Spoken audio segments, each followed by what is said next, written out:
டெல்லி உளவுத்துறை ரகசிய சர்வே. நாடு முழுவதும் மாறுகிறதா களம், தகர்கிறதா பாஜக கனவு. 300 இடங்களில் காங்கிரஸ் கூட்டணிக்கு வெற்றி வாய்ப்பு. உற்சாகத்தில் இந்தியா கூட்டணி. நாடு முழுவதும் லோக்சபா தேர்தல் திருவிழா பிரம்மாண்டமாக நடந்து வருகிறது. முதல் கட்ட தேர்தல் முடிந்த நிலையில் இரண்டாம் கட்ட தேர்தல் பிரச்சாரங்கள் தீவிரமாக நடந்து வருகிறது.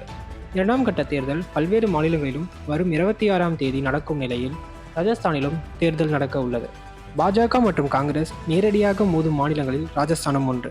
கடந்த 2019ஆம் ஆண்டை போலவே இந்த முறையும் நாடு முழுவதும் 7 கட்டங்களாக தேர்தல் நடைபெறுகிறது. கடந்த வெள்ளிக்கிழமை 2024 மக்களவை தேர்தலுக்கான முதற்கட்ட வாக்குப்பதிவு நடந்தது. தமிழ்நாட்டின் 39 தொகுதிகள் மற்றும் புதுச்சேரியில் முதற்கட்ட வாக்குப்பதிவு நடந்தது. தமிழ்நாட்டில் மொத்தம் 950 வேட்பாளர்கள் களத்தில் உள்ளனர்.